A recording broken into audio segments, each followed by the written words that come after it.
Good evening, everybody. Good evening, and welcome once again to yet another supremely amazing last minute revision series from your channel BioPoint. Stream the world of bio sharp 7. We are going to start with this LMSR revision on the NCRT extract series on the chapter class 12 botany module sexual reproduction in flowering plants. I cannot see anybody there on the chat. Once again, let me refresh it. Okay, I don't know whether is there anybody, so I'm not able to know whether you can hear me properly or not. Okay. Once again, let me refresh the page to know whether there is anybody and is my voice clear or not. Hope it's clear. I'm not able to know whether yes. You hear me properly. Anyway, I could not find anybody over here. Anyway, I'm starting the class on the chapter sexual reproduction in flowering plants. Don't forget to like, share, and subscribe our wonderful YouTube channel for neat, exclusive BioPoint. Stream the world of bio for biology. This is our amazing Telegram group at BioPoint New, where we conduct regular discussion, polls, quizzes, updates on the classes, and OMR examinations. Yes, good evening, Calvin. Very warm good evening, Calvin. So if you have any doubt, please ask right now over here, because this is going to be a 1 hour extended section. So I hope I could include almost all the points over here. So I want all of you, those who are watching this session,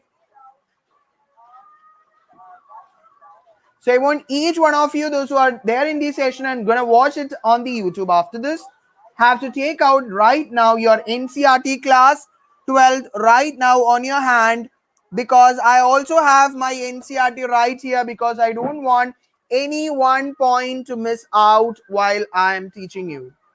Clear? So I have my NCRT here in my hand. So take out page number 19 of your NCRT, read it along with me. And if you have any minor doubt also, just you are free to ask me over here on the chat section. Clear? Clear, everyone? And if you have any doubt, so after this particular class, you have to be thorough with this chapter, because it's one of the most easiest chapter of your class 12th. Okay, if you just master the concept, there is no other difficulty in by hearting the points of this chapter, because easily direct questions you will be able to get from this particular chapter. I hope you are hearing all these things and you got the points. So without wasting any more time, let's gear up for the session. All your eyes on the screen, we are moving out on the session. We all know that flower is the reproductive organ of angiosperms. So what do you mean by actually angiosperms? What is actually angiosperms? Angiosperm means what? They are flowering plants. Angiosperms are the flowering plants, right?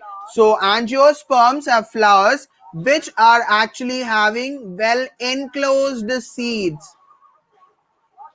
Okay, their seeds are not naked. Their seeds are well enclosed. Clear? Oh my god, I'm not receiving any chats. Anyway, I'm continuing with the topic. Hope it's somebody is listening. I don't know whether Calvin is here or not. If you are writing about something, please let me know anything, because this is the only way by which I could communicate with you. So, flower is the reproductive organ of angiosperm, and it consists mainly of, firstly, let me explain you. Firstly, before we are entering this particular thing, let me explain you one very important thing. Everybody listen over here. Flower. What do you mean by flower? Flower is the reproductive organ of angiosperm. The flower has two main parts. Okay. All the parts of a flower can be mainly divided into two, that is essential walls and non-essential walls of a flower. Okay, essential walls and non-essential walls of a flower. What are the different essential walls of a flower? Essential means they are required for producing the offspring, or they are required for the continuation of generation, right? So what are the essential walls of a flower? That is the anthrecium, and the second part is the gynoecium. Okay, anthrecium and gynoecium are the two structures of a flower, essential structures of a flower. Exactly, the non-essential walls are sepals and petals. What is there scientifically? We call it as calyx and corolla. I hope the slide is perfectly clear. My writings is absolutely clear for each one of you over here. Is it? Okay. So among this, the anthrecium and gynoecium are the two essential walls of a flower. Firstly, let's discuss about the structure of anthrecium. What is actually anthrecium? Anthrecium is the male reproductive part of a flower. Anthrecium is a male reproductive part of a flower, and it consists of individual units. The anthrecium consists of The andrecium consists of individual units called stamens. The andrecium consists of individual units called stamens, and this whole structure of andrecium is made up of two things, that is anther plus filament. Okay, anther and filament are the two respective constituents of andrecium, or the male reproductive part of a flower. Is it clear? Is it clear, everyone? So let me erase it to explain the further. Have you all taken it down? Can I move with the next part? Yes. Okay. So the andrecium in an angiosperm is generally bilobed.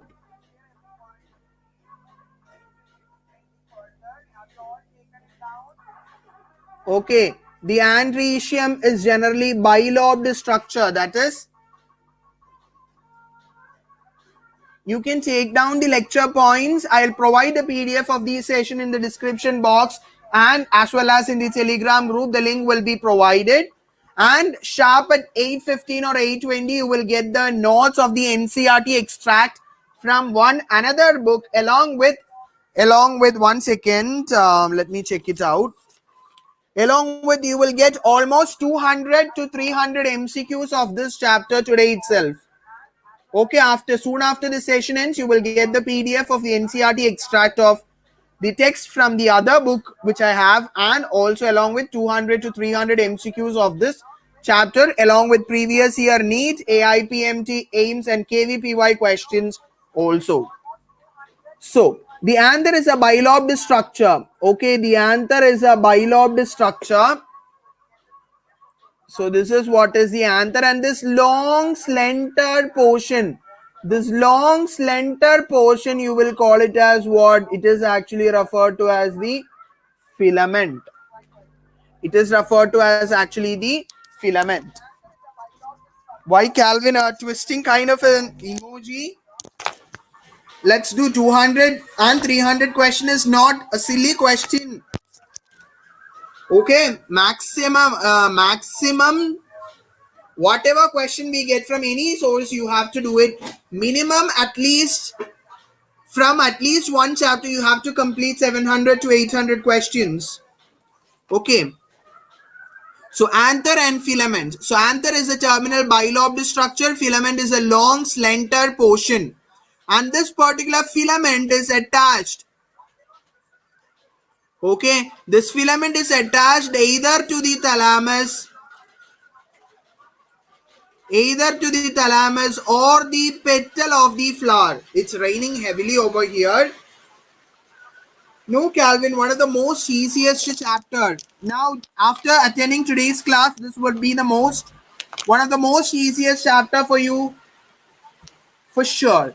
Okay, so please listen very carefully, and if you have any doubt, just clarify. I think you are only over here, so you can clarify your doubts. Each and every minute doubt I can explain to you right here, right now. In the next 50 to 55 minutes, we are going to deal completely about this chapter in a very detailed manner itself. Okay, so if you have any doubt, just clarify it. So let's come back to the slides, everyone. So there are mainly for the formation of a progeny, you have mainly three different steps. Okay, that also I'll explain it and then we'll move.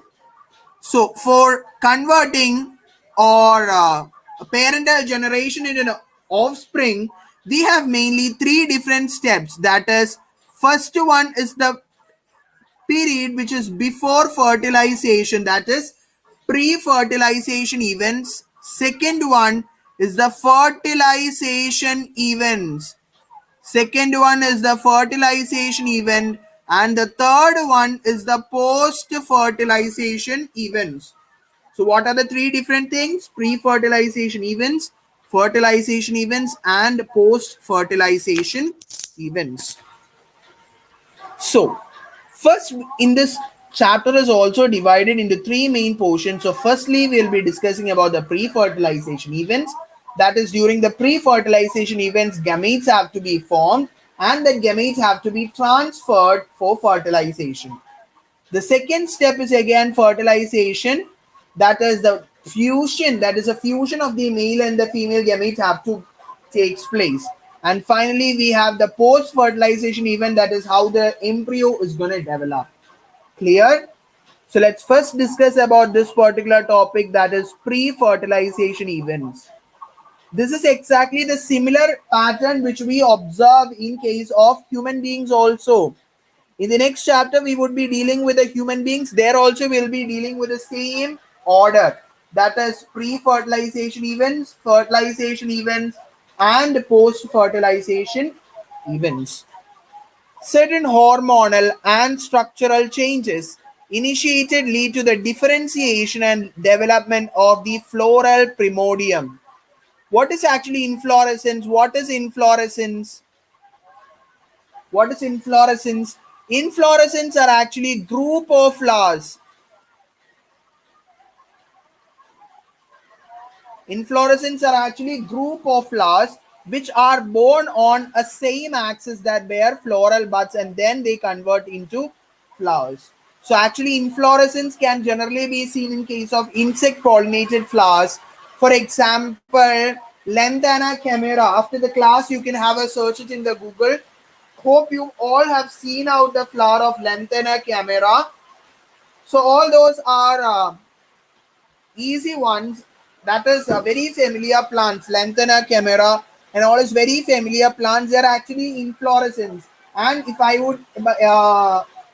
was about to speak in Malayalam, I would have conveyed you with the examples of many local plants which would be having some other names. I am not now remembering about all the scientific names. The thing that suddenly comes to my mind is about the lantana camera, which you can be easily able to view it on the Google. Also, very beautiful flowers, a group of flowers.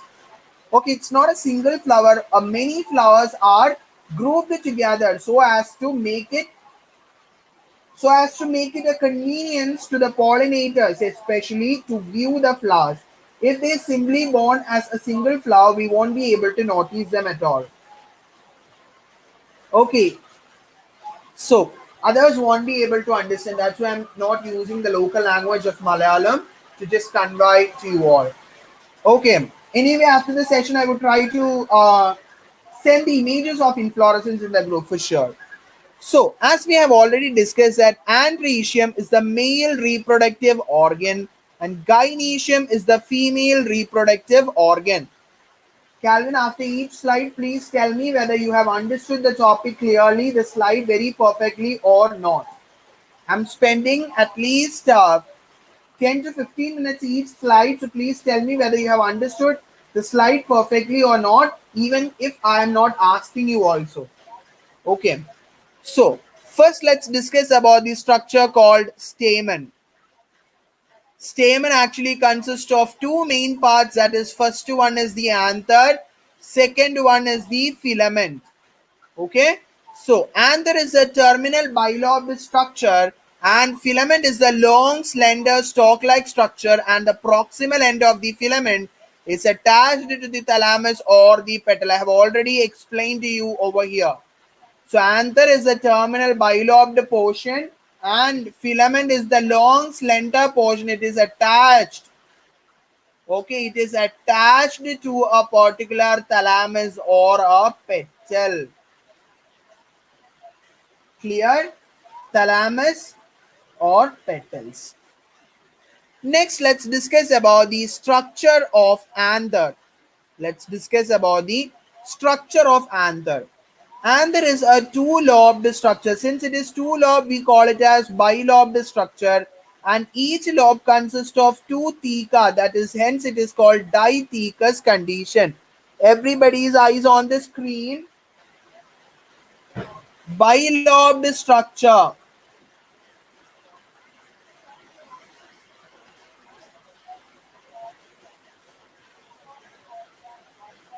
Bilobed structure which each theca on two lobes. That is, actually this is the structure. Okay, we have drawn the structure like this, right? So this structure is actually enlarged over here. That is, this is actually the cutting. Okay, the two lobes. Lobe number one, lobe number two. And each of these loop contains two theca. First theca, second theca, this is the third theca, and fourth theca. That is two theca each lobe. Each lobe consists of two theca. So total it consists of four theca. Okay, once again I'll draw the diagram neatly for you.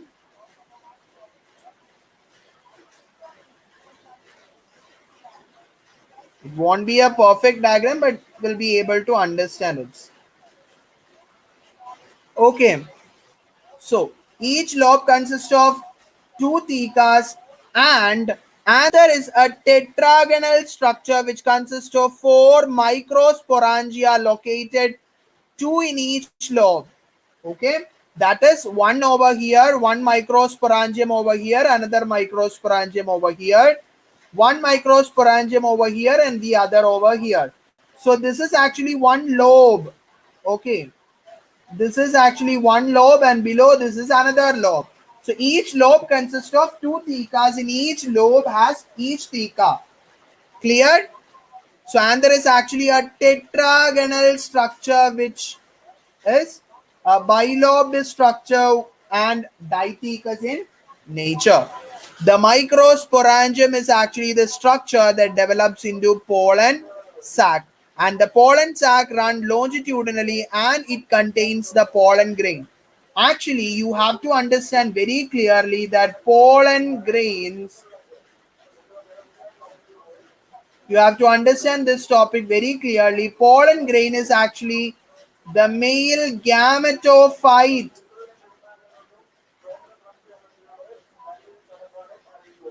Clear? Pollen grain is actually the male gametophyte. Once again, in case of males, the pollen grain is called the male gametophyte. Clear? And you have the male gametes inside the pollen itself. Okay, actually, if this is a pollen grain, you might have done the experiment. Like this pollen grain would enlarges to the pistil as pollen tube.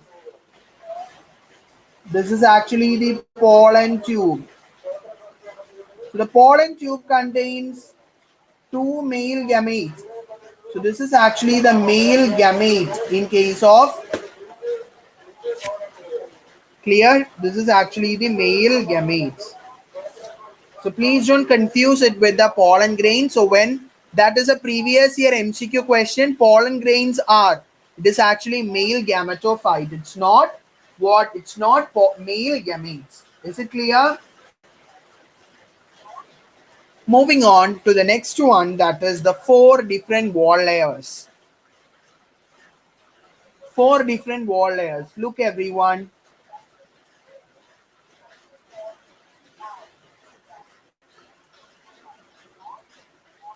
I'm drawing a conventional diagram. Okay, not a perfect master diagram. Just to make you clear about the idea, I am just drawing the diagram. It's available in your text in page number 22 of your NCRT. You have this diagram. So guys, this outermost layer, you will call this as epidermis.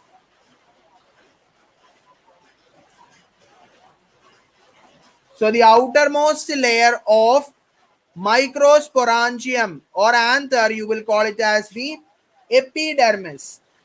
Inner to the epidermis, you have another layer. Inner to the epidermis, you have another layer.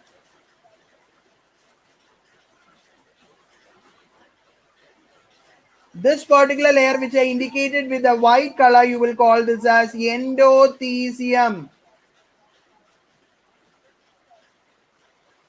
Okay. Calvin, please let me know whether you are understanding the topic, because your name only floats on the chat box. Okay. So the next layer over here, it is the middle layers.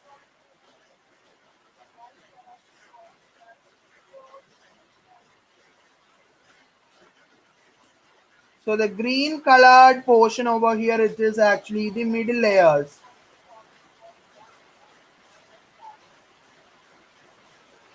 Okay, middle layers. And the last, inner to the middle layers, you have what? Okay, Calvin. Are you understanding it? Inner to this particular structure, you have the sporogenous cells, that is a tapetum covers over there. So this blue colored region, which I'm indicating with a blue pen, that is actually the tapetum.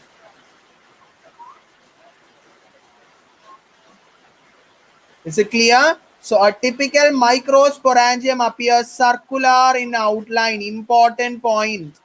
It is surrounded by four layers, four walls. MCQ question. That is epidermis, endothelium, middle layers, and tapetum. Epidermis, endothelium, and middle layers, it helps in the protection and also helps in the dehiscence of anther, that is breaking of the anther to release the pollen grains. So the release of pollen grains also what the epidermis, endothelium, and the middle layers are helping. And what is the function of tapetum? It nourishes the developing pollen grain. It helps in the nourishment of the pollen grain. Tell me on the chat box, what is the male gametophyte? Which is the male gametophyte on the chat box? Which is the male gametophyte? Fast, it reaching to 7:30. We are now also in the second slide. So your chats has to be there so that I would be able to take it very fast. So whenever if I ask you something, please tell me. So let's have an interacting type of a class, which would be more interesting in memorizing experience. Absolutely. Very good, Calvin. Pollen grains is actually the male gametophyte. So please take this particular point now, down. Not. I've already written it. Pollen grain is actually the male gametophyte. Please take it down. Several years repeated MCQ. Pollen is the male gametophyte. And absolutely one more thing you have to remember. Embryo sac. Embryo sac is actually the female gametophyte. All these points you can take it down. Okay, in your NCRT it comes under different parts. Okay. I'll tell you when I explain the structure of pollen grains. Okay. What happened, Prince Roy? Please be active if you are listening in the class. Please have an interaction with me. whether you are understanding this or not. Calvin, I'll explain the formation of pollen tube when I talk you about the structure of pollen grain. Okay, then only I can use the technical terms for all those things. Clear? So please be careful. Pollen grain is the male gametophyte. Embryo sac is the female gametophyte. Is it clear? And in case of males, in case of andrecium, okay, in case of, yeah, we are moving on to that. Okay, we are moving on. Microspore, MMC and all, MMC, PMC and all, we will be discussing over here in microsporogenesis. Okay, in next 1 minute we are moving on. Before that, I wanted to connect all these things with your knowledge. Okay, so in case of the male flower of the microsporangium, tapetum is the nourishing wall layer. Am I right? In case of males, that is the microsporangium, tapetum is the nourishing layer. Right, but in case of a female flower or in case of megasporangium, nucellus provides nutrients to the developing female gamete. Okay, so please connect these two things. Male gametophyte is pollen grain, the female gametophyte is embryo sac. The nourishment layer in case of pollen grain is tapetum. The nourishing layer for embryo sac or the ovule, embryo sac and the ovule, it is the nucellus. It's not nucleus, it is nucellus. Yes, we are moving on to which bodies and all. It also is the tapetum. It's actually the function of tapetum, ubish bodies. You don't have to go in detail about ubish bodies and all. Just understand that it is actually structures which are produced by tapetum. Okay, ubish bodies is actually structures which are produced by tapetum. Okay, it is actually the function. It's not. It's ubish. Okay, ubish bodies. Nucellus is actually present for the development of embryo sac, for providing nutrients. The same function of tapetum, but tapetum provides nutrition to the males, that is male gametophyte or the male gamete, right? For the formation of male gamete, we need nutrition, right? In case of human beings, the nursing cell or the nourishing cell, you have what? You have the Sertoli cells over there. Exactly in case of plants also, for the development of male gamete, you have nutrition provided by the tapetum, and for the female gamete, nucellus provides a necessary amount of nutrition. Next, sporogenous tissue. Compactly arranged, homogeneous. Homogeneous means what? Similar. Similar type of cells which are present at the center of each microsporangium when the anther is young is called sporogenous tissue. It's called sporogenous tissue. And we have to understand that in case of flowers, the male gamete formation, the male formation of male gamete is known as microsporogenesis. In case of male flowers, in case of plants, formation of male gametes is called microsporogenesis. Formation of microspore or tetrad from pollen mother cell through meiosis is known as microsporogenesis. Clear? Actually, we are getting the pollen grain at last after all these division as a structure like this.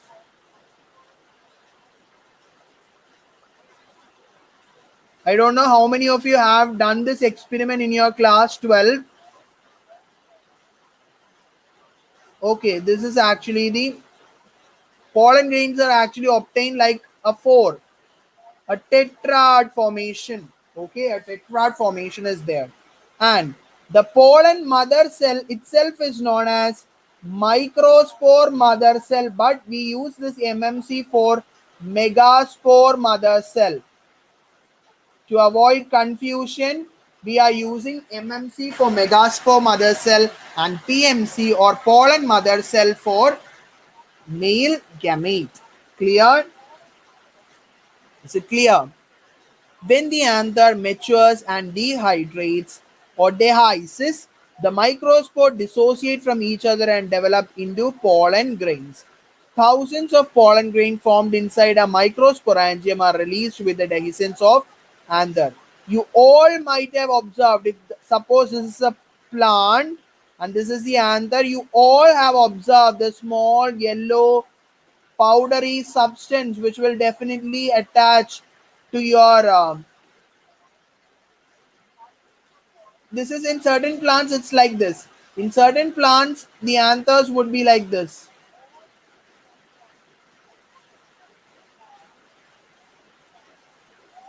Like it depends upon the plant. Okay, clear? So microspore mother cell or pollen mother cell, and also you can refer one more name over here. It is actually the meiocyte. In certain question you would be given what is the ploidy of meiocyte. What is the ploidy of meiocyte? This questions and all. What is meiocyte and all we will be discussing sharp at 9 p.m. today on the class of reproduction in organism. The first chapter we would be discussing about the meiocyte and all. But write it down now. Meiocyte is actually diploid cell that undergo meiosis. Okay, meiocytes are actually diploid cells that undergo meiosis to form haploid gametes, or that undergo Calvin meiocyte is diploid in nature. Okay, meiocyte it is ploidy is diploid. So meiocyte is diploid, which comes out by meiosis to have the haploid cells as the product. Clear? So let's move with this pollen grains. So Calvin have already asked me the formation of pollen tube. So here we would be discussing about the formation of pollen tube. Where Calvin, what happened where meiocytes are generally diploid. Okay, it's not haploid.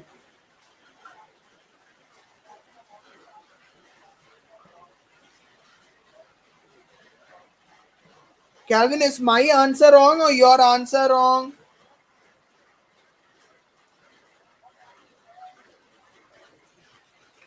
Okay, so take it down. Meiocyte is actually diploid cell. Okay, so next we are going to discuss about the pollen grains. Okay, we are going to discuss about meiocyte is actually in case of the formation of male gametes, the microspore mother cell is actually the meiocyte. Mother cell is actually the meiocyte. In case evening I explained to you about spermatogenesis in humans, right? So there you could say that the primary spermatocyte, which is diploid, it is actually undergoing meiosis. So that primary spermatocyte can be called as the mother cell, or spermatogonia can be called as the mother cell, because it gives rise to haploid gametes.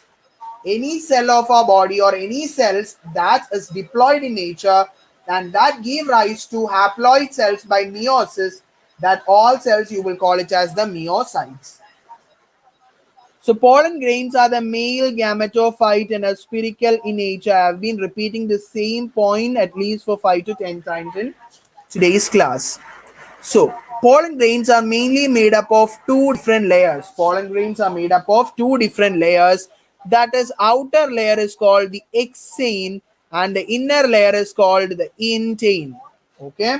The outer layer, mother cell always is diploid in nature and it will always. Why? Because mother cell is actually the cell from which the other cell is originating. Right? Mother cell is the area from where the other cells are originating, right?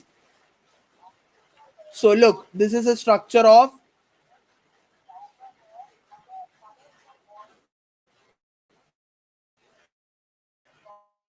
I have drawn now is the internal layer, is referred to as the intine. And now let me draw the outer layer.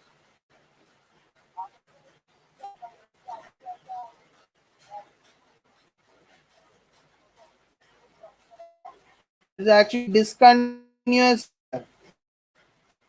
Okay, it won't be a continuous layer. It would be a discontinuous layer. Look, here there is a discontinuity, no covering. Here also no exine covering is there. Here also no exine covering is there. So this outermost irregular layer you will call it as exine, and the innermost layer, continuous layer, you will call it as incline. Very easy to remember. External layer exine, internal layer incline. And this area where they are not covered by incline, where the engine is not covered by exine, is known as germ pore. Clear? This is one, this is another germ pore, this is another germ pore.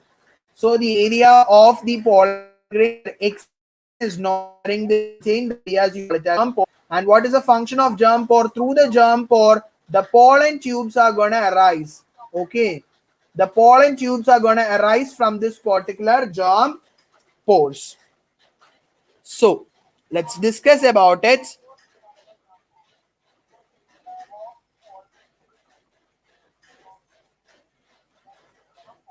One second, let me explain it. Okay. Oh my god, it is gone. Clear.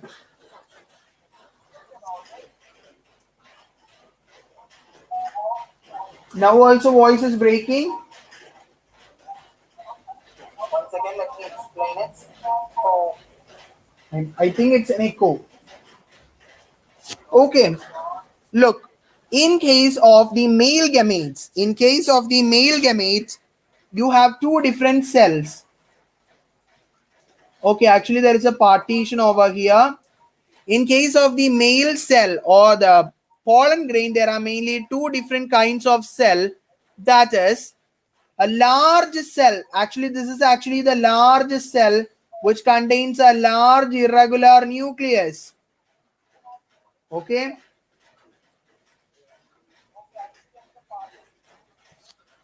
And you also have a small spherical cell. Actually, when we observe it under the microscope, we will be seeing that this is the small cell is actually floating inside the large cell. This cell is actually this much larger, right? A large cell with an irregular nucleus. This is actually a very small part. So this large cell of the pollen grain, you will call it as the vegetative cell. Okay, the large cell you will call it as a vegetative cell, and the small cell you will call it as the generative cell. The small cell you will call it as the generative cell. Listen very carefully now. At the time of pollen tube formation, actually pollen tube is the only means by which the male gametes are converted or male gametes are transported into the female part of the plant.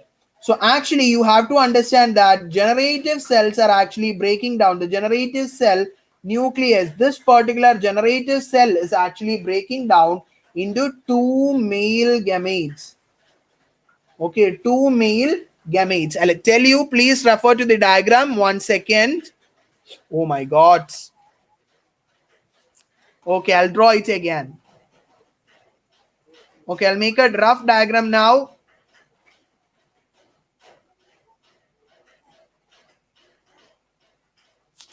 Okay, so this is actually the generative cell and this is actually the vegetative cell.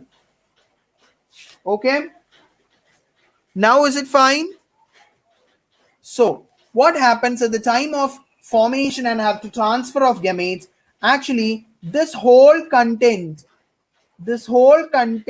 is actually covered, right? This whole content will give rise a structure like this.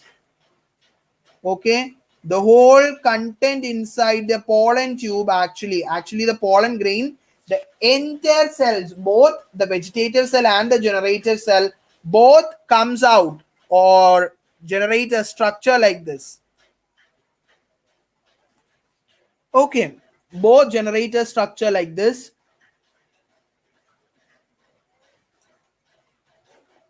Okay, initially it is small. And what happens? All these two cells gains its entry into the structure, the long elongated structure, and this structure you will call it as the pollen tube. Clear? This structure you will call it as the pollen tube.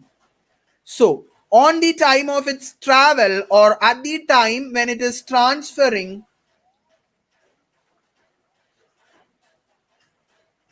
okay. So, at the time when it is transferring, what happens? So, all these cells have also been inside this, right? So, these two cells have floated inside this. So, now both of that cells are here. So in your NCERT textbook, it's clearly mentioned this is actually the vegetative nuclei. This is actually the generative nuclei. In your NCERT textbook, it is clearly mentioned in about 60% of the angiosperm. In about 60% of the angiosperm, the pollen grains are shed at a two-celled stage.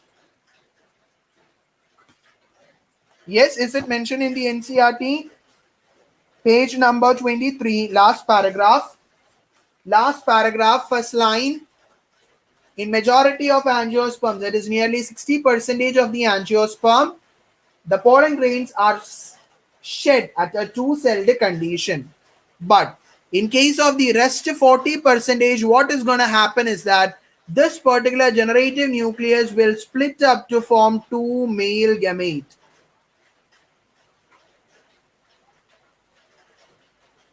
Is it clear? Absolutely perfect.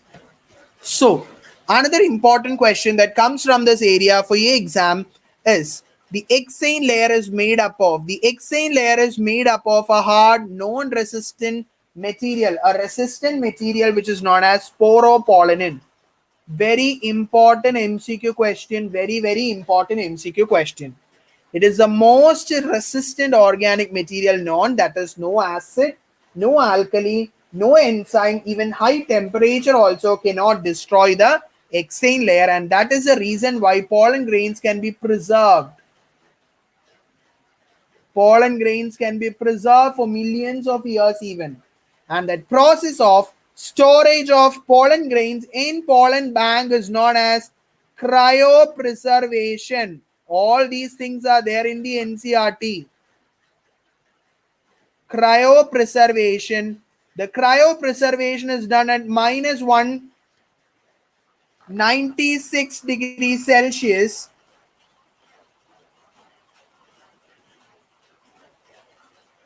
-196 degrees Celsius in liquid nitrogen. Okay, so the cryopreservation is done at -196 degrees Celsius in liquid nitrogen. Next is a germ pore. Germ pore are the apertures on hexane where sporopollenin is absent, that it helps in the formation of pollen tube. Intine is the innermost layer. It is thin and a continuous layer which is made up of cellulose and pectin. So from this slide, you can get 3 to 4 questions. That is hexane, sporopollenin, germ pores, which helps in the formation or arising out of the pollen tube. Cryopreservation, then the continuous internal layer, that is the intine, which is made up of cellulose and pectin. Clear? Give me thumbs up on the chat box. Hit the chat box with the thumbs up.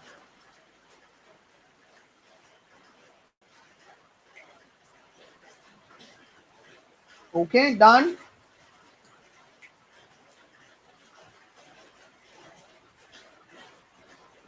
Okay, let's move on. So this is actually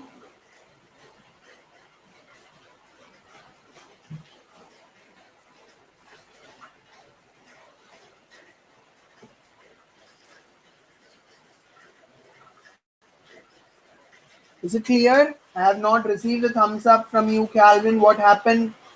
Yes, thank you so much. Yes, I got it. So, mature pollen grain we have already discussed. It consists of two different cells, that is a vegetative cell and the generative cell. You have to study each and every property. Vegetative cell is a bigger cell. It has abundant reserve food material. It has a large irregular nuclei. development for the pollen grain, responsible for the development of pollen grains. Absolutely like that. In case of generator cell is small, which is involved in the fusion. It has a dense cytoplasm and a nucleus. Pollen grains cause allergy and bronchial afflictions, leading to chronic respiratory diseases like asthma, bronchitis. For example, Parthenium or carrot grass, which was introduced to India for ornamental purposes because of its beauty of its leaf and flowers. It was introduced into India as ornamental plant. It causes respiratory disorders like asthma, bronchitis, etc. Is it clear? So I have already discussed you about the vegetative cell, already discussed you about the generative cell also. Don't get confused. The larger cell is a vegetative cell. What do you mean by vegetative?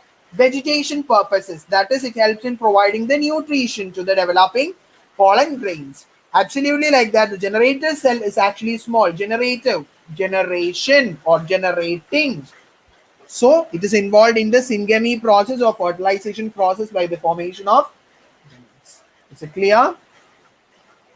So what are the advantages of pollen grains? They are rich in nutrients. Their pollen tablets are there, pollen syrups are there, which are used as food supplements. Pollen consumption claimed to increase the performances of athletes and racehorses. Please tell me whether you are understanding or not. Since the chat box is remaining like some dead space, actually it doesn't give me a good pleasure. Okay, if you are active there, only I would be able to take the class continuously. So please don't make me dull. So please be active. Clear?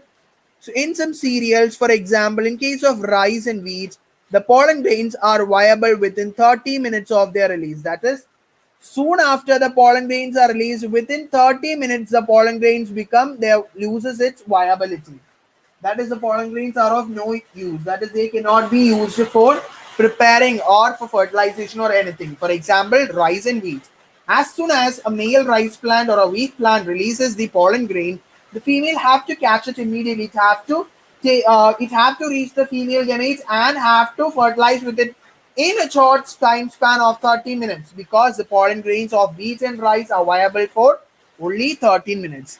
But in case of Rosaceae, Leguminosae, and Solanaceae. Rosaceae, rose, Leguminosae, pea, bean, and all. Solanaceae, potato family. So for all these things, it's not mentioned. They have their viability for many months. Okay, they have their viability for months. Next, we are moving on to the pistil. Everybody's eyes on the screen.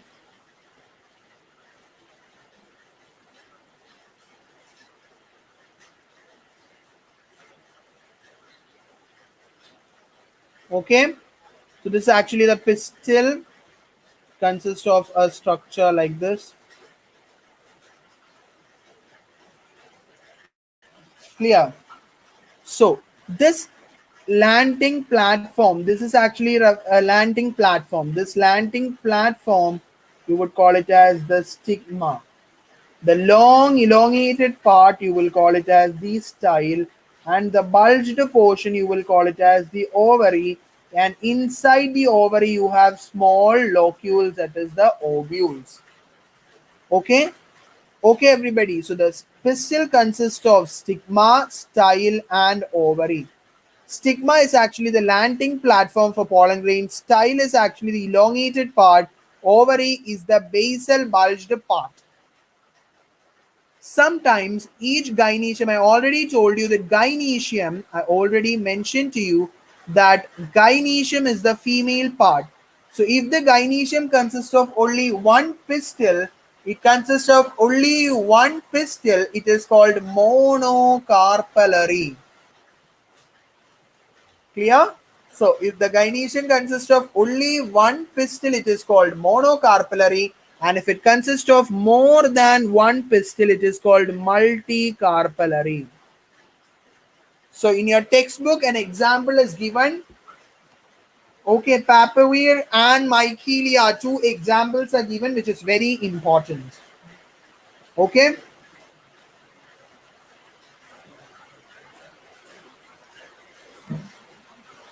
Okay.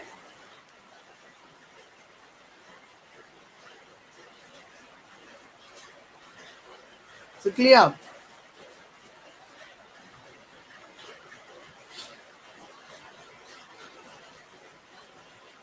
Okay. So, megasporangium or the ovule. So, ovule are the small structures attached to the placenta if it is a single ovule is present in wheat and paddy field. So, in case of wheat and paddy field, in the bulged portion of the ovary, only a single ovule is present. In case of paddy crops, you have only one ovule. Many ovules are present in papaya, watermelons, and all many ovules. Just count the number of seeds, guys. In case of single ovule, that is, if you are taking a wheat, your rice. Suppose if you are taking a rice is a small thing like this, right? If you are taking a wheat is again a small thing like this. So it is again one in number. So one ovule will convert into one seed. One ovule will convert into one seed, exactly like that. In case of watermelons, you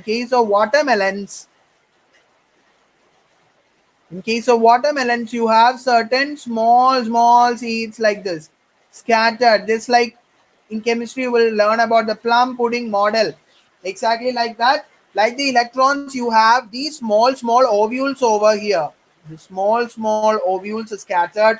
So it is referred to as the multilocular or multi-ovules are present. Done. So, funicle is actually the stalk by which the ovule is attached to the placenta. Funicle is actually the stalk by which the ovule is attached to the placenta. 1 second. I'll try to draw the diagram in a perfect manner, but I don't know how much does it go. Anatropous ovule I'm drawing. Okay. If you need, you can draw it along with me.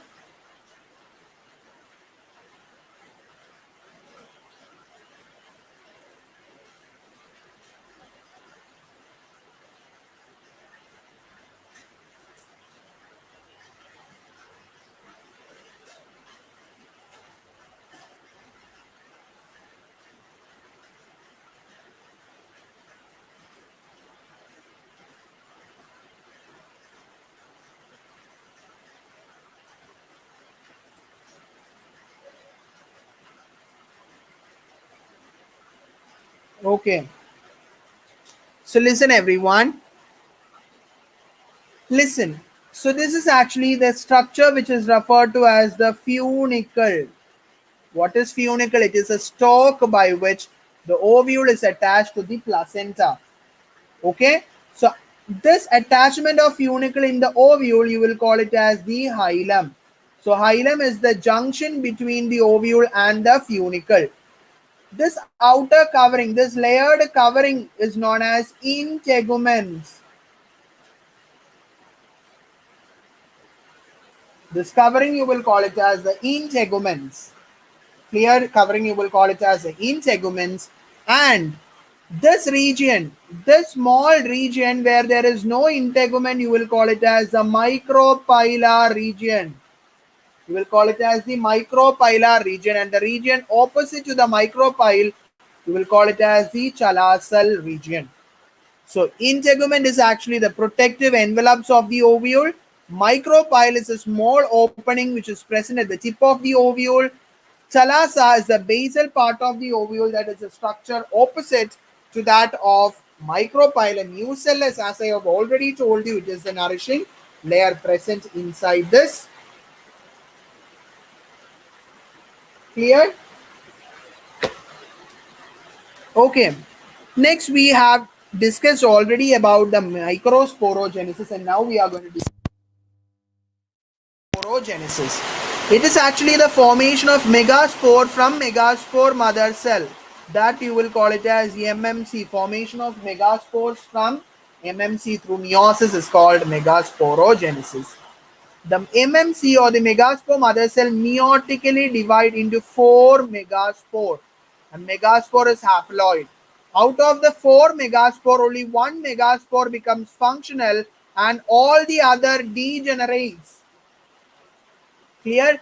Guys, I'm taking out a particular megaspore only, a megaspore mother cell. So this is actually a megaspore mother cell. This particular megaspore mother cell will divide like this. Okay, this megaspore mother cell would undergo meiotic division to form 4 different structures. This is the nucellus. This is actually taking place inside the embryo sac. Clear? Nucellus is diploid. Absolutely perfect. Nucellus is diploid. Good. Okay, please take it down. Nucellus is a diploid tissue.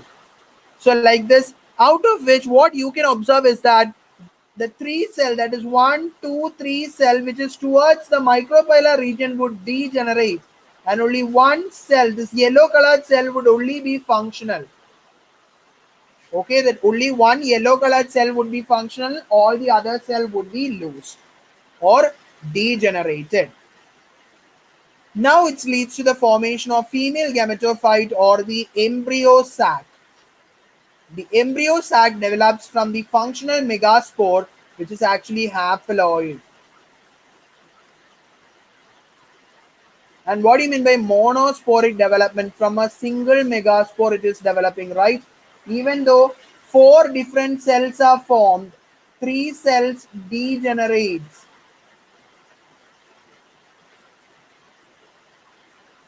3 cells degenerates and only 1 becomes functional.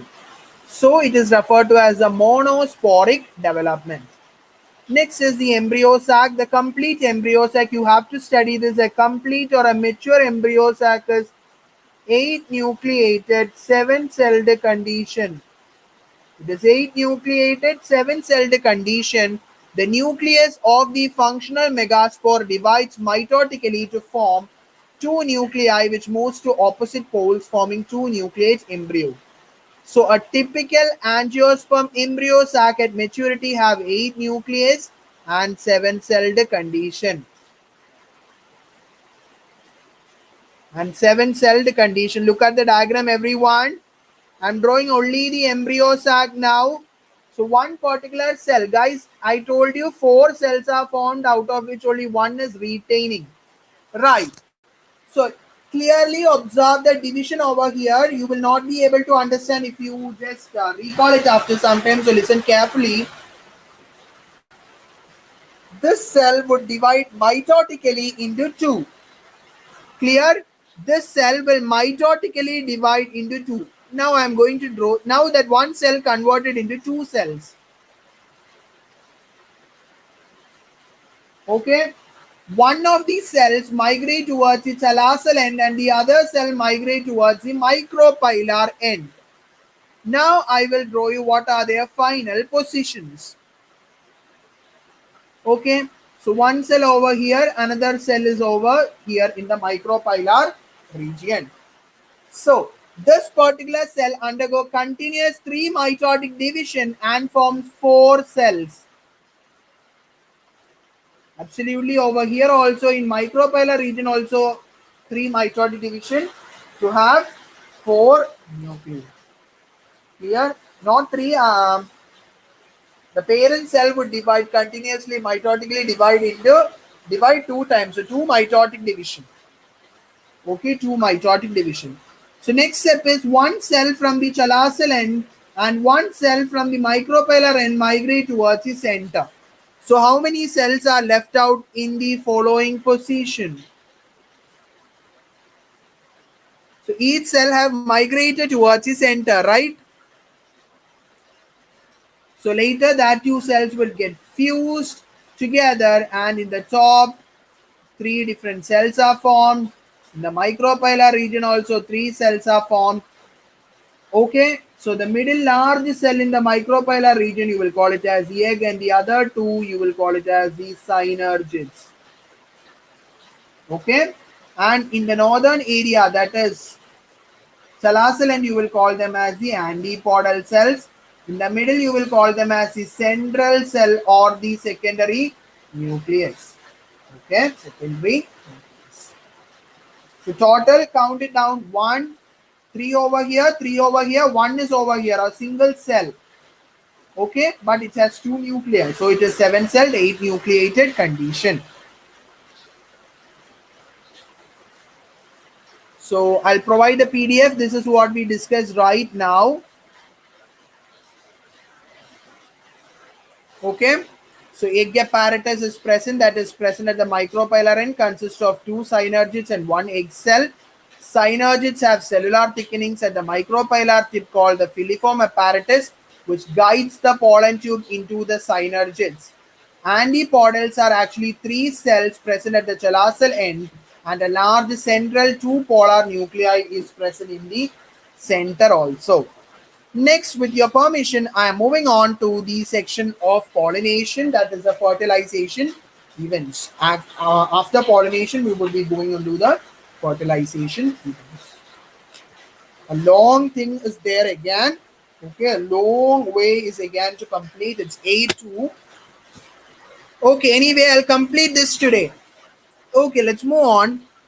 Pollination, you already know, transfer of pollen grains from anther to the stigma of the pistil is known as pollination. That is, transfer of pollen grain from the anther to the stigma is called pollination.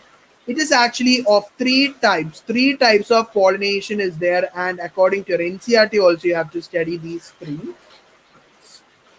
First one is autogamy, second one gaetogamy, third one xenogamy. That is, this is one flower, this is one flower, that is transfer of anthers, that is transfer of pollen grains from one anther to the stigma of the same flower.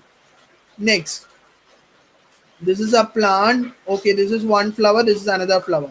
So transfer of pollen grains from the anther to the stigma of another flower on the same plant. Same plant.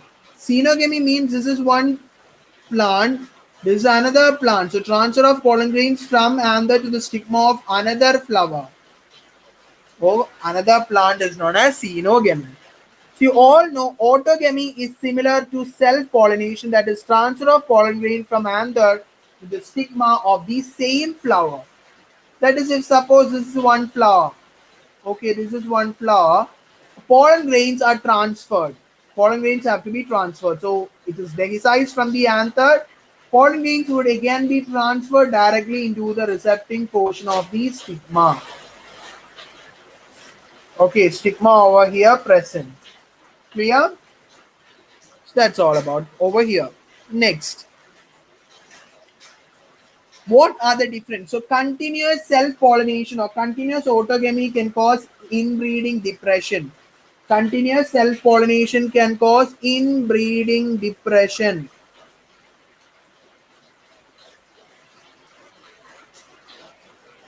Continuous self-pollination can cause inbreeding depression, and these are some of the steps to prevent that. That is the closeness of stigma and anther. Okay, the stigma and anther should be placed at 2 different locations. Next, there are mainly 2 different types of flower, that is chasmogamous flower, chasmogamous flowers and cleistogamous flowers. Chasmogamous flower with well exposed anthers stigma, that is their anther is exposed, their stigma is also exposed. Okay, that is anther is, as pollen grain is released, it will fall on the stigma. Okay, or this pollen grains can be transferred to the stigma of another flower also because they are exposed. But cleistogamous flowers are flowers which do not open at all. So the cleistogamous flowers are actually those flowers which do not open at all. Clear?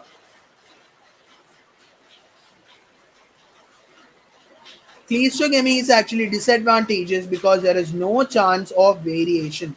I will share the picture of the cleistogamous flower in the group. For example, oxalis and viola, it both of them produces 2 different kinds of flowers on the same plant, that is chasmogamous flowers will be there. Cleistogamous flowers will also be there.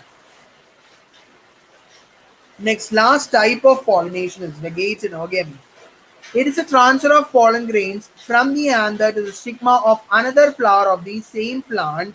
They are genetically similar. They are genetically similar. Okay, because they are genetically similar. Example is cucurbits. For cucurbits and all, you can see geitonogamy is present in them. So this is actually one flower in a plant, and this is another flower. So the pollen grains are released from this flower is brought out.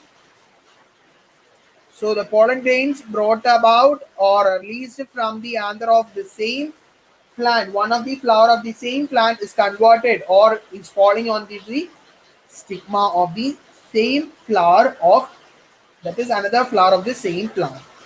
The last thing is the xenogamy. It is purely cross pollination. So a pollinating agent is generally required. Transfer of pollen grains from the anther to the stigma of another flower of different plant. We will call it as the xenogamy. I hope you can hear me properly. It's raining over here. Clear? Yes. Next, we are going to discuss about the adaptations in flowers for pollination. What are the different adaptations which are seen in a flower for pollination? Well, different adaptation. Clear. So, firstly, we are going to discuss about the wind pollinating flowers. Wind pollinating flowers generally have pollen grains which are light, non-sticky, and usually they are winged. You have to study these three characters. Pollen grains of wind pollinated flowers are light, non-sticky, and winged in nature. Okay, anther is well exposed in case of wind pollinating flowers. For example, corn cob, grasses, and all, you will have the wind pollinating agents. So in wind pollination, their pollen grain is light and non-sticky, and they have a winged pollen grain with well exposed anther, large and feathery stigma, one ovule arranged as inflorescence. Okay, study all these 5 points. Second one is the water pollination. It is seen in bryophytes, pteridophytes, and alga. Bryophytes, since water is very essential for their transport of gametes or these antherozooids, you will call it them as the amphibians of the plant kingdom, right? So the pollen grains of water pollinating are protected from wetting by a mucilaginous covering. For example, freshwater plants like Vallisneria, Hydrilla, and all, they all pollinate with the help of water, or water act as a pollinating agent. Water act as a pollinating agent. Okay. So, in case of seagrass, which is Zostera, produce pollen grains in large numbers. They do not produce nectar. Female flower remains submerged in water. Pollen grains are long and ribbon-like, and they are carried passively by water currents to reach the female flower. Okay, in case of Zostera, the female flower will be submerged. The male flower will come above the water and would release it. The pollen grains are very long, having ribbon-like structure. They are floating passively through the water and entering into the stigma of the flower. Exactly. The next one, you have the Vallisneria. Calvin, please tell me whether you are understanding the concept clearly or not. I'm going very slowly, telling each and every point 2 or 3 times so as to make you understand about it. Okay, at least you have attended the class, so you have to benefit it. Since you have spent your 1 or 2 hours, you have to benefit it. Okay.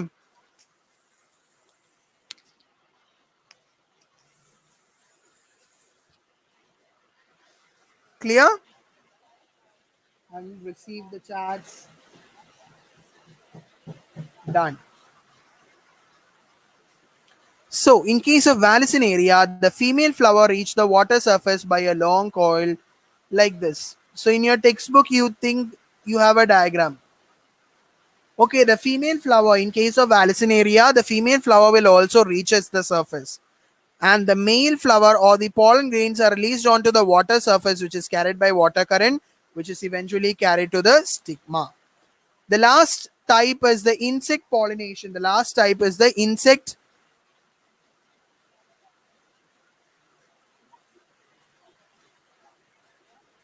Okay, insect pollination. The flowers are very large, colorful, fragrant, rich in nectar. It forms inflorescence. 1 second. Okay, inflorescence. So for insect pollinators, some rewards have to be given. So nectar is produced. So please take a screenshot for this, or I'll provide the slide, or I'll provide the PDF. You can take it down from there. Agents of pollination, abiotic agents are there, wind and water. Biotic agents are there. So anemophily, wind pollination. Hydrophily, water pollination. Endomophily, insect pollination. Ornithophily, birds pollination.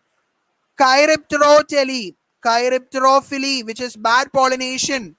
Previous year AIMS MCQ, so please take it down. In your options and all, you will see ornithophily, endomophily. You will be given certain character like the flowers are feathery, they've converted in inflorescence, they produce nectar, they are brightly colored. Identify the pollinating agent or identify the type of pollination, endomophily, anemophily, malacophily, chiropterophily, all these things you will get. So you have to study what is a pollination by bats, what is a pollination by snails, and what is a pollination by ant also. So malacophily snails and myrmecophily by ant. Okay, clear? Next, I have already told you that the insect pollinated flowers have to give some kind of rewards, right?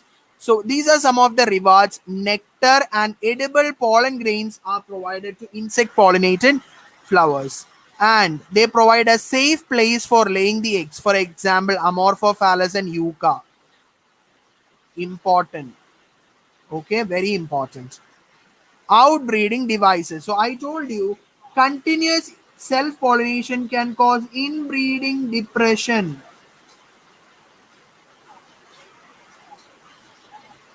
Continuous self pollination can cause inbreeding depression.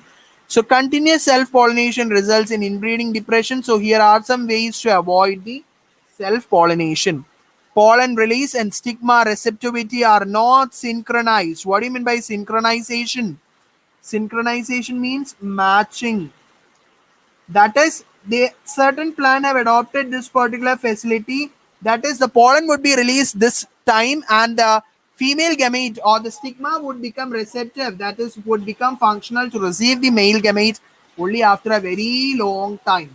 So there is no synchrony between the pollen release and the stigma receptivity. That is, pollen released at one time, stigma become receptive at another time. For pollination to occur, both stigma and pollen release should be at the same time. Maturation should be at the same time. Stigma and anther should be placed at different position. Third one, self-incompatibility. That is, the stigma of a plant will fail to understand or fail to recognize the pollen grains. Guys, actually, you will think, please don't think like all the pollen grains falling on the stigma, it will go and fertilize. No, the fertilize before fertilization, there is a discussion between the stigma and certain chemicals over there present in the stigma with the pollen grains, and they will be matching the pollen grain whether it is of my species itself to gain its entry, or whether it is belonging to my community itself to gain its entry. Then only it will compact its to. So a test would be done over there with the interaction of pollen with stigma should takes place. Then the last and the most important one is the production of unisexual flowers, right? A plant should produce only male flower, another plant should produce only female flower, so there can be any kind of self-pollination. For example, castor and maize prevents autogamy. Papaya prevents both autogamy and geitonogamy also. Okay, in case of papaya, male will be born in a separate plant. Only that a plant would contain only male flowers, and another plant would contain only female flower. There won't be a mixture. But in case of castor and maize, some may be male, some may be female. So there can be geitonogamy can takes place, but autogamy cannot takes place because they are not adjacent to each other. Next is the pollen pistil interaction. As I have already told you that the pollen will always have an interaction with the pistil. that is whether it should accept the pollen grain or not. That is, firstly it have to recognize the pollen, then it should allow the germination of pollen grain, and finally leads to the development of male gametophyte. Guys, I am telling you, this is the recepting area, this is the long tube it have to travel, and this is a long portion. Okay, so when the pollen grains are falling over here, so one of the pollen grains, so a pollen tube would be arising. So matching should be done. If it is matching, it allows the chemicals over here, the chemicals present over here would allow the formation of pollen tube. So this pollen tube will extend like this. Okay, the pollen tube will extend like this. It will gain its entry through the micropylar region. Okay, it will gain its entry through the micropylar region and releases its gametes over here. So one male gamete would fuse with the egg. One male gamete would fuse with the egg and another male gamete would fuse with the central cell. Okay, sometimes artificial hybridization can be done. Artificial hybridization, the methods are emasculation. Emasculation means removal of anther. Next is a bagging method, that is a flower which is emasculated have to be covered by a butter cover or a plastic bag to prevent the contamination on unwanted pollen grain. When the bagged flowers attain receptivity, mature pollen grains are dusted into the stigma and the flowers are rebagged for the fruits allowed to germinate. Is it clear? So in the next 2 minutes you will receive the notes and everything in the Telegram group. Okay, the link of the PDF of NCRT extract along with the MCQs would be received in the Telegram group. I thought I could finish it by 8:15, so I scheduled it to be at 8:20. Okay, we have a bit more portion, that is the last event, that is the post fertilization event. Is it understanding? Is it of any benefit that I took the class for 1.5 hours? Is it any benefit that I took the class for 1.5 hours?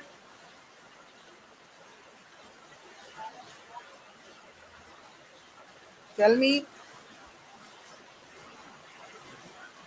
Then only there is a meaning in extending the class, right?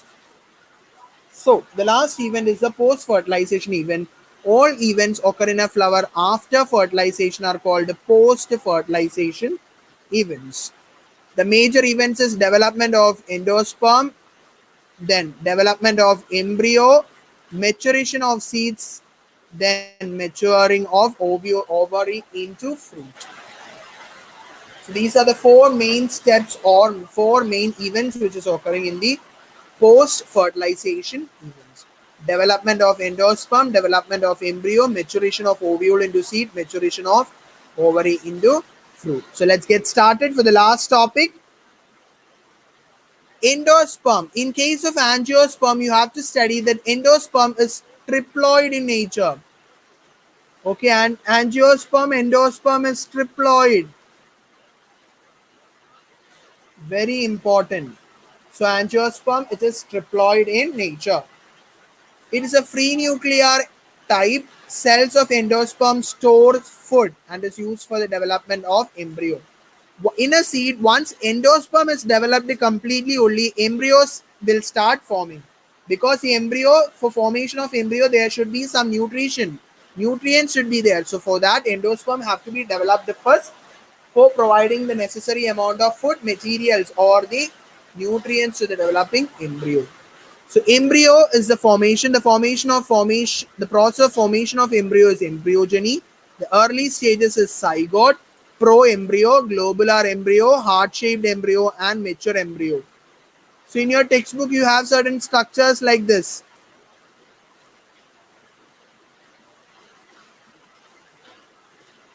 Then you have a heart-shaped embryo also. Okay, in your text, if you refer the diagram in the zygote formation, embryo formation, you will see certain diagrams like this. Pro-embryo, globular embryo, heart-shaped embryo, mature embryo. So this study this particular table itself, it would be useful. Okay. So the embryo consists of embryonal axis, cotyledon, plumule, radicle, or the root tip. And the embryos of monocotyledon possess only one cotyledon. Coleorhiza is an undifferentiated sheath covering the radicle or the root cap. The coleoptile is the protective sheath of the plumule that is covering the radicle or future root of a monocot. Okay, clear. So coleoptile, coleorhiza. In case of maize grain, when you studied about the maize grain, you studied, right? When you studied the structure of maize grain, you studied two structures. This is the coleoptile, coleorhiza. It covers the plumule and the radicle respectively. Studied a structure like this, right? Right, everyone? Yes. Moving on to the last portion of this chapter, which would mark the end of this chapter, that is the seed and the fruit. Seed is actually the fertilized and mature ovule converts to form the seeds. The seed consists of seed cord, cotyledon, and embryonal axis, and perisperm, which is actually the remnants of nucellus. Very important MCQ question. What do you mean by perisperm? It is actually the remnants of the nuclei. Not the nuclei, the nucellus tissue. What is nucellus? Inside the embryo sac? Covering the embryo sac, you have the providing nucellar layer, right, for providing the nutrients. So nucellus, the remnants is known as the perisperm. For example, in black pepper and wheat, you will have the perisperm formation. And seeds are mainly of two types, that is non-albuminous or non-endospermous seed, albuminous and endospermous seeds. Endosperm is completely consumed before maturation in a non-albuminous or non-endospermous seed. That is, no endosperm would be there after the seed matures. For example, in pea. In case of castor and all, you will have the albuminous seed. That is, a portion of endosperm would be present over there even after its maturation. What does the term dormancy refer to? This will come at different chapters. Just for conceptual idea. The state of inactivity is referred to as the dormancy. Clear? The state of inactivity is referred to as the dormancy.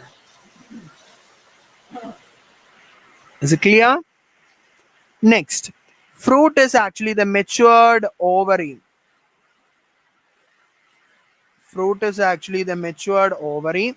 It develops from unfertilized ovule, that is parthenocarpic fruit, example banana. Fruit is formed from ovary, which is a true fruit. So different kinds of fruits are there. False fruit is there, true fruit is there, drupe is there, coconut is a drupe, mango is a drupe. It is mentioned in your NCRT. These two things, mango is a drupe, coconut is a drupe. Okay, drupe. Parthenocarpy can be induced by gibberellins and auxin. Important, take it down. So parthenocarpy can be induced by auxins and gibberellin. What is false fruit? Any other parts. For example, in case of apple, thalamus is actually converting into the fruit.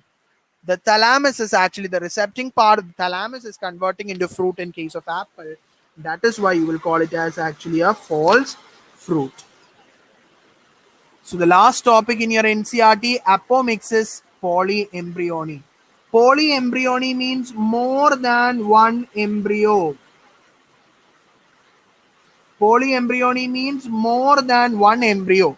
Apomixis means the formation of seeds without fertilization. Okay, seed formed. Seeds are formed, but no fertilization would take place. Okay, it is actually a type of asexual reproduction that mimics sexual reproduction. Seeds are formed without fertilization. The cells of nucellus, Calvin, you asked me before, it is diploid. I've already told you. So, for example, in citrus and mango, you will have apomixtic polyembryony. That is, the embryo sac, the nucellar tissue surrounding the embryo sac will protrude into the embryo sac and develop into embryo. So more than one embryo will be formed. So that is polyembryony. Occurrence of more than one embryo in a seed is referred to as polyembryony. That's all about this one shot session on the chapter of sexual reproduction in flowering plants. Is it clear? Hit me hearts on the screen and let's end this supremely amazing session. I hope I have taught all the points for you guys. Okay, so it would really be a useful one. I hope your 1 hour which I have took is usual and useful for each one of you. I hope. Clear? Tell me. And really sorry, really sorry. I have already shared the PDF of the questions and all in the group. So practice the question. I hope if I take one more class today, you will get mixed up with all those ideas. So I have nearly provided 200 to 300 MCQs in the group as a PDF link. So go to there, start practicing each and every MCQ. Just right now, now it is 8:27. Take 10 or 15 minutes break. Sharp at 9 p.m. Come back for the next 1 hour, that is 9 to 10. Take out your class 12 NCRT. This is the way how you have to revise this chapter. Okay, now you have familiar with the session. You got an idea or quick idea on the session. You got it. Okay. So what you have to do is you have to take a break, have to have a dinner. You can come back to your studies at 9 p.m. sharp. Take out your NCRT of your class 12. Don't refer any other notes or anything. Just take out your lecture notes of this class, then take out the NCRT. Read it very carefully in the next 1 hour, that is 9 to 10. Okay, I'll not take the class at 9. Okay, I'm giving you time to get prepared with this chapter completely so that by tomorrow you have to be mastered in this chapter. Since you told me that this is a very difficult chapter, I hope now I have made it a clarified, a bit simplified for you. So just pay attention, study, focus, and study this chapter completely. So till 10, read the NCRT sharp. At 10, take a 5 minutes break. Sharp at 10, 10 or 10, 5, come back to your studies. Open the PDF link. Start doing the exercise 3 NCRT extract questions from there.